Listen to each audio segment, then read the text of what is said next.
خداوند آپ کے ساتھ ہو۔ آج 18 اگست سن 2019 کی صبح کی دعا اور چائے کی پیالی میں آپ کو خوش آمدید۔ لتوریائی سال کے مطابق آج 20ویں اتوار کی عبادت ہے۔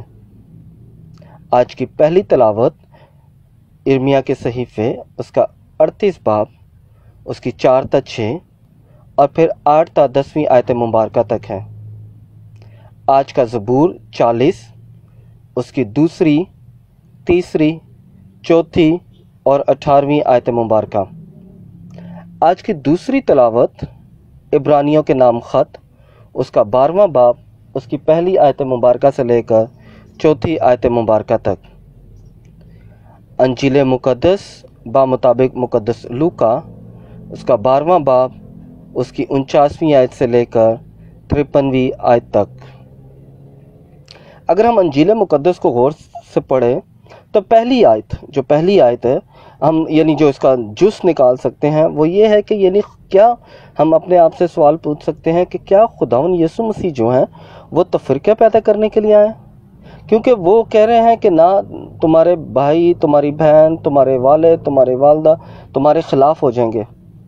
تو کیا اقتباس جو ہے، اقدس اقتباس، وہ یہ کہہ رہا ہے؟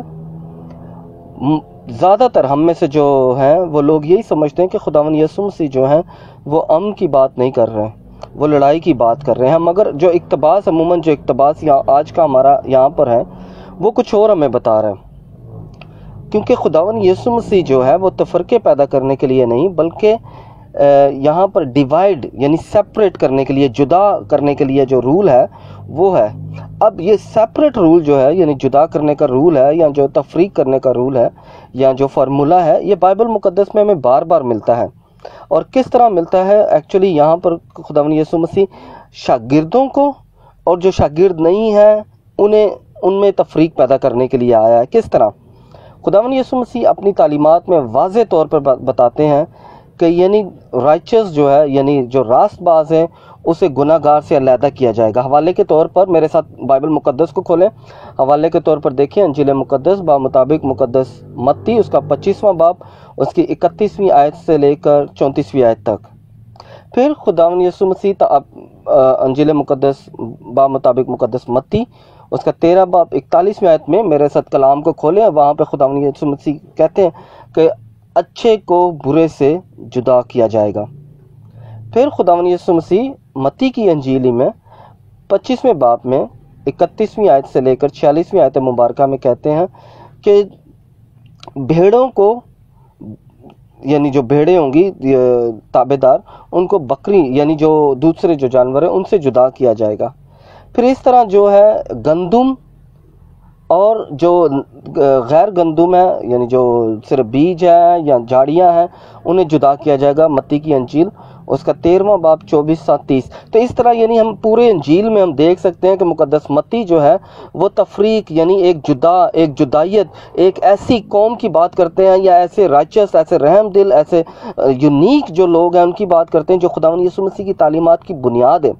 اب جب ہم آج کی انجیل مقدس کو دیکھتے ہیں تو خداوند یسوع مسیح 2 طرح کے لوگوں کی بات کرتے ہیں۔ نمبر 1 وہ جو دنیا داری کے کاموں میں الجھے ہوئے ہیں یا جو دنیا داری میں یقین رکھتے ہیں، اور دوسرا جو ہے شاگرد، شاگردوں کی دنیا۔ اب اگر ہم اس کو بڑے الفاظوں میں کہہ سکیں، وہ دنیا جو آج کی ہے اور وہ دنیا جو شاگردوں کی ہے۔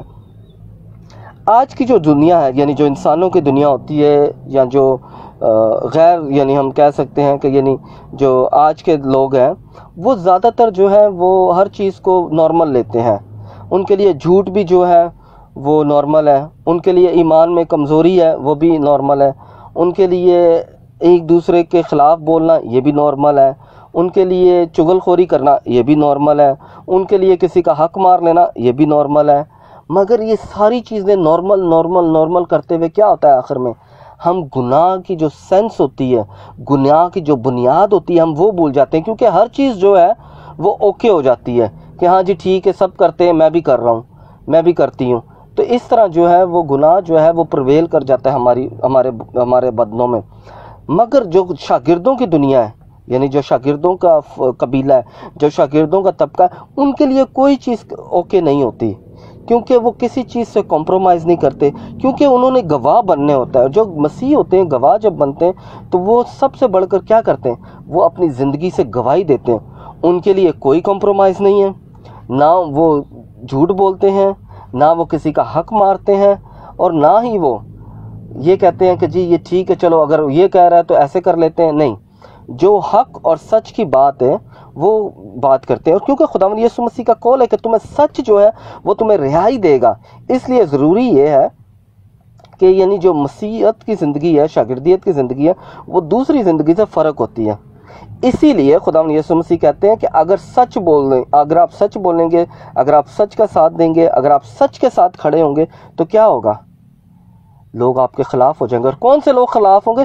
جو زیادہ قریبی ہوں گے۔ جو کون سے زیادہ قریبی ہوں گے؟ والدین، بہن بھائی، دوست۔ کیوں آپ کے خلاف ہوں گے؟ کیونکہ آپ سچ کے ساتھ کھڑے ہوئے ہیں، آپ حق کی گواہی دے رہے ہیں، آپ کھڑے ہو گئے ہیں کہ آپ نے کہا ہے کہ ہاں جی میں یسوع مسیح کا پیروکار ہوں، لہٰذا یہ جو ہمارے سوسائٹی میں، خاص طور پہ ہمارے گھر میں یہ جو غیر اخلاقی کام ہے یا گناہ کی طرف ہمیں جو لے کے جا رہا ہے، ہم نے اس کو بند کرنا ہے، کیونکہ خداوند یسوع مسیح کا حکم ہے۔ خداوند یسوع مسیح نے کہا ہے کہ تم شراب پی کے میں غل نہ کرو، یا کوئی ایسی چیز نہ کھاؤ جو تمہیں ناپاک کرے، بلکہ ہمیشہ وہ چیزیں کرو جو خداوند کے جلال کے لیے ہوتی ہیں، کیونکہ خداوند نے ہمیں اس لیے پیدا کیا ہوا ہے کہ ہم اس کے جلال ظاہر کر سکیں۔ تو لہٰذا خداوند یسوع مسیح اپنے شاگردوں کو کہتے ہیں کہ میرے نام سے لوگ تم سے نفرت کریں گے۔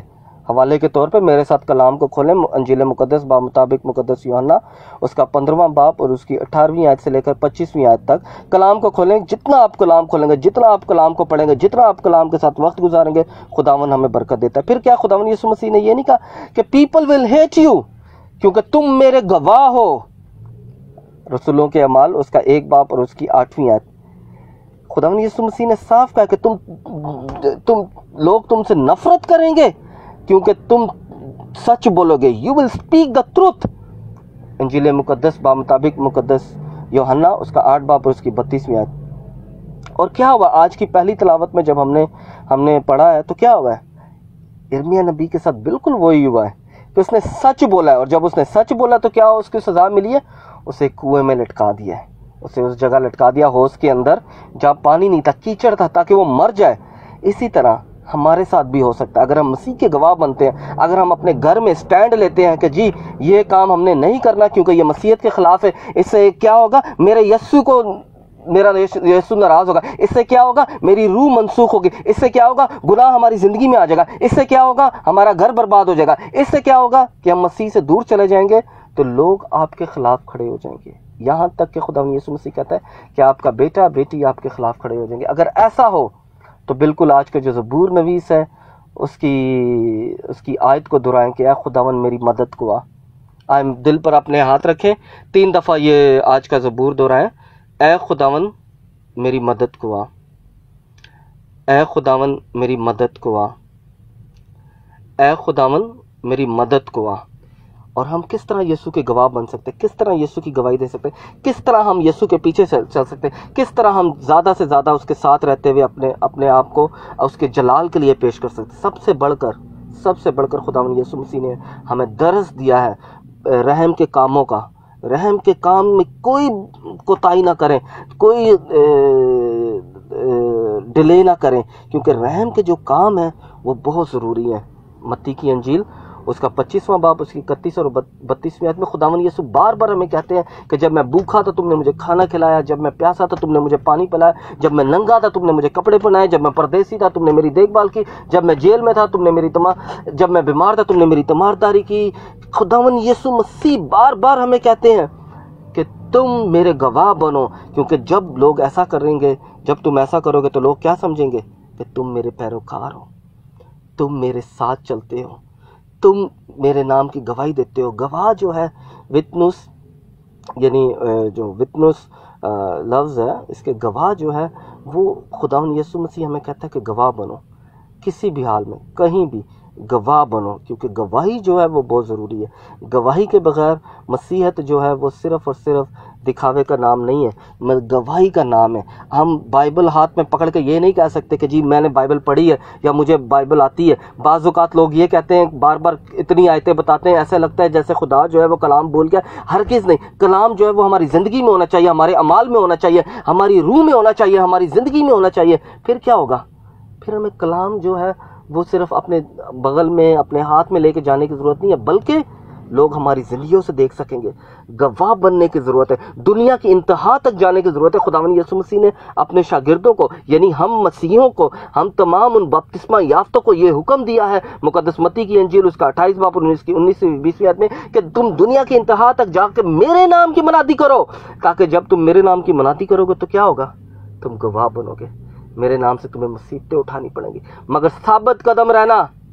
ثابت قدم رہو گے تو تمہیں زندگی کا تاج ملے گا. آئیں خداوند سے ثابت قدمی کے لیے دعا کرتے ہیں. آئیں خداوند سے دعا کرتے ہیں کہ خداوند ہمیں شاگردیت کی جو نعمت دی ہے، جو ہم نے بپتسمہ اس کے نام میں پایا ہے، چاہے ہم بچے ہوتے ہوئے ہم نے بپتسمہ پایا ہے. آئیں خداوند سے دعا کریں کہ خداوند چاہتا ہے کہ ہم اس کے شاگرد بنیں. آئیں ان بہن بھائیوں کے لیے بھی دعا کریں جنہیں ہمیں دعا کے لیے کہا ہے. ہمارے بہت ہی پیارے دوست ہیں بلوچستان سے، ان کی بینائی کے لیے، ان کے گردوں کے لیے دعا کرتے ہیں.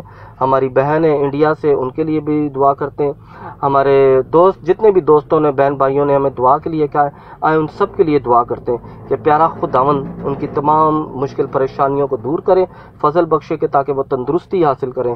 ان کے جو بھی مشکل پریشانی ہے خداوند ان کی مشکل پریشانی کو ختم کریں. آئے اپنے خاندانوں کے لیے دعا کرتے ہیں، خاندانوں میں جو مشکل پریشانیاں ہیں ان کے لیے دعا کرتے ہیں کہ خداوند انہیں ختم کرے. آئے ہم اپنے بھائی کے لیے دعا کرتے ہیں جو سعودی عرب میں ہے کہ خداوند انہیں بڑی برکت دے. اپنے ان تمام دوستوں کو، کراچی میں رہنے والوں کو بھی یاد کرتے ہیں جنہوں نے ہمیں دعا کے لیے کہا ہے، انہیں بھی خداوند برکت دے. خداوند آپ سب کو برکت دے، آپ کے ساتھ ہو. آئے مسیح کے ساتھ، مسیح کی شاگردیت میں بڑھیں، مسیح کے گواہ بنیں، مسیح کے لیے اپنے آپ کو پیش کریں. اور جب مسیح کے لیے اپنے آپ کو پیش کریں تو ہم اپنے آپ کو اس کے جلال کے لیے آگے بڑھائیں. خداوند آپ کو اور آپ کے گھرانے کو برکت دے، باپ اور بیٹے اور روح القدس کے نام سے آمین.